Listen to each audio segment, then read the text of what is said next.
Good morning, good afternoon, अस्सलाम वालेकुम, नमस्कार दोस्तों। आज हम देखेंगे वीएफएस पार्ट 2 जो कि आप दिल्ली के अंदर फेस करेंगे। दोस्तों, दिल्ली में जब आप किसी भी एम्बेसी में जाते हैं और किसी भी देश का वहाँ पर वीएफएस कैसे रिएक्ट करती है, उस देश के एम्बेसीज कैसे आपसे क्वेश्चंस करती है और उन क्वेश्चंस के एक्यूरेट आंसर्स क्या होने चाहिए, ये हम आज इस वीडियो में देखेंगे। तो आइए हम देखते हैं and we salute you who are about to rock.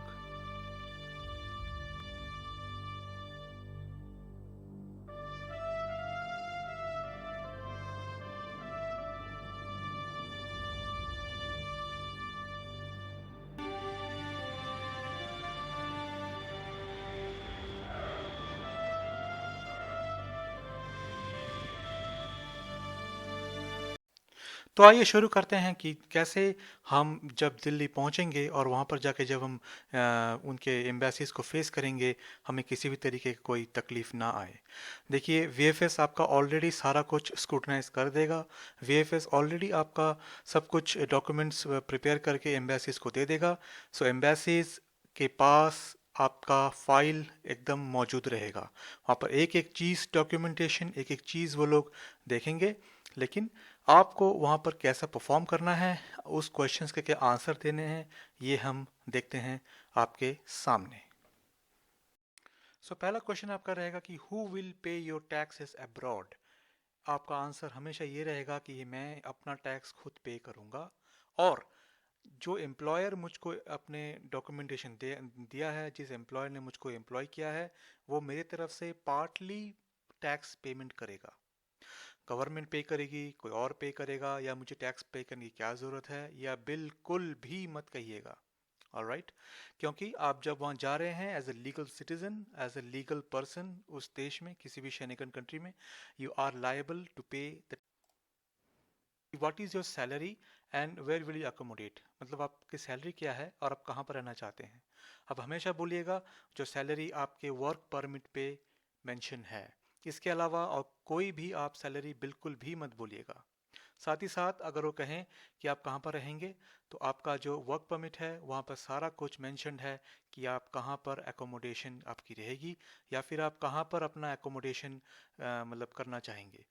अगर आप अपना पर्सनल एकोमोडेशन करना चाहते हैं, वो आप वीज़ा ऑफिसर के सामने बिल्कुल भी मत बोलिएगा, क्योंकि आप जब यहाँ पहुँच जाएंगे शेंगन रीजन के किसी भी देश में, आप अपना एकोमोडेशन खुद अपने तरफ से कर सकते हैं, आपकी पूरी छूट है। ओके, बट वहाँ पर जो आपके डॉक्यूमेंट में है, जो आपके डॉक्यूमेंटेशन में है, उसी चीज़ को आप पढ़कर बोलिएगा। देखिए दोस्तों, आपके पास एक ही मौका है और इस मौके को आपको हाथ से गंवाना नहीं है। तो सैलरी एंड अकोमोडेशन आपके डॉक्यूमेंट के अंदर है, जिसको देखकर आपको उसको बोलना है। अगला आपका सवाल आएगा कि जो सैलरी आपकी यहाँ पर गिवन है, क्या वो सफिशिएंट है। आपको ये बोलना है कि यस, ये सैलरी मेरी सफिशिएंट है मेरे given time period of work के लिए, और जहाँ तक मैं रहना चाहता हूँ, जब तक रहना चाहता हूँ उसके लिए सफिशिएंट है। क्योंकि आपके वर्क परमिट में आपको एक टाइम पीरियड दिया रहेगा, आप कब तक रहोगे, एंड वो सैलरी मेंशन किया रहेगी। तो आपको बिल्कुल बोलना है कि हाँ, this salary is sufficient for me. Next आपका रहेगा कि will you ever come back to your home country. और क्या आप अपने देश को वापस आएंगे। आपको ये बोलना है कि जी बिल्कुल, मैं अपने देश में वापस आऊँगा जैसे ही मेरा काम ख़त्म होता है। मेरे देश में मेरा परिवार, मेरे पेरेंट्स, मेरे दोस्त, मेरा बिजनेस सारा यहाँ पर है। तो जैसे ही मेरा काम या जैसे इस वर्क परमिट में दिया हुआ है ये ख़त्म होगा, मैं अपने देश में वापस आऊँगा। आपको उसको कन्विंस करवाना है, उस मतलब वीज़ा ऑफिसर को, कि आप आएंगे। और वो आप कन्विंस कैसे करवाएंगे, आपको बोलकर, और आपका जो मतलब पासपोर्ट है उस पर आपका आपके जो पेरेंट्स का नाम, आपके वाइफ स्पाउस का नाम, आपका एड्रेस है, उसकी ऑथेंटिकेशन देके कि आप भाई वापस आएंगे। साथ ही साथ आप उसको ये भी बोलेंगे कि मेरे पास फॉरेन में रहने की कोई वजह नहीं है, लेकिन मैं जा रहा हूँ ताकि मैं कुछ एडवांस काम सीख सकूँ जो मुझे इंडिया में नहीं सीखने को मिल रहा है। तो इस अपॉर्चुनिटी को पाने के लिए मैंने काफ़ी मेहनत की है और इस अपॉर्चुनिटी की वजह से मैं फ़ॉरेन जा रहा हूँ, लेकिन शॉर्ट पीरियड के लिए। और वो आपका वर्क परमिट में टाइम दिया हुआ है कि आप कब से कब तक काम करेंगे। और आपको ये बोलना है कि जैसे ही मेरा काम ख़त्म होगा मैं तुरंत अपने होम कंट्री में वापस आऊँगा। I will be back at my home country as soon as I am finish with my work permit. अगला आपका सवाल आएगा कि आप कहाँ पर काम करेंगे और आपके मेडिकल बिल्स कौन टेक केयर करेगा। तो दोस्तों, मेडिकल बिल्स और जो टेक केयर करने वाला है वो आपका गवर्नमेंट रहेगी, क्योंकि आप एज ए लीगल सिटीजन जा रहे हैं, आपको वहाँ पर लीगली काम करना पड़ेगा। तो आप जो भी काम करेंगे उसके अगेंस्ट में आप अपना टैक्स पेमेंट करेंगे हर मंथ।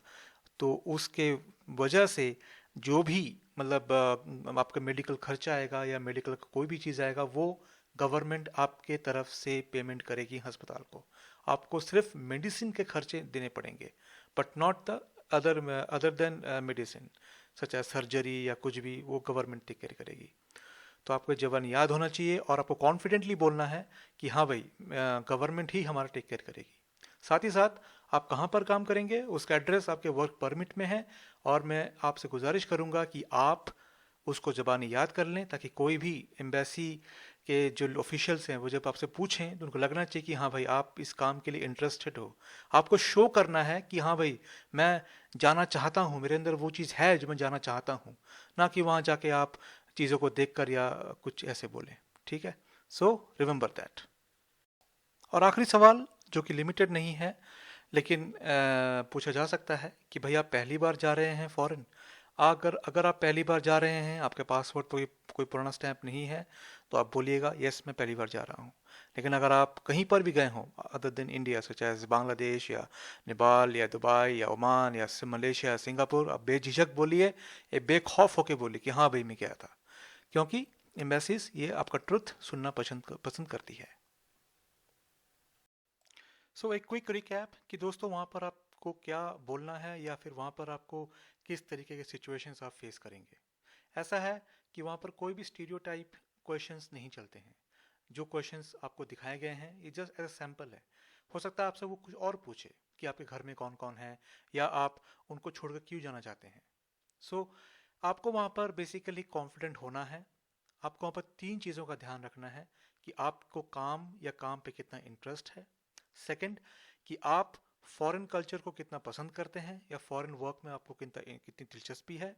तीसरा, अडेप्टिबिलिटी, मतलब वहाँ पर आप किसे कैसे अपने आप को आप चेंज कर पाएंगे, कैसे अपने आप को आप उनके साथ मिला पाएंगे। ओके, अगर हम दिल्ली गए तो हमको दिल्ली वालों की तरह रहना पड़ेगा, कलकत्ता गए तो कलकत्ता वालों की तरह रहना पड़ेगा, बेंगलोर गए तो बेंगलोर वालों की तरह रहना पड़ेगा, अहमदाबाद गए तो अहमदाबाद वालों की तरह रहना पड़ेगा। हमको एक जगह से दूसरी जगह जब जाना पड़ रहा है तो हमको उसकी तरह अपने आप को चेंज करना पड़ेगा। ओके, तो वो चीज़ आपसे वो 3 चीज़ देखेंगे। साथ ही साथ वो हमेशा फिगर आउट करने की कोशिश करेंगे कि आप वापस आएंगे या नहीं। तो that is all from our side.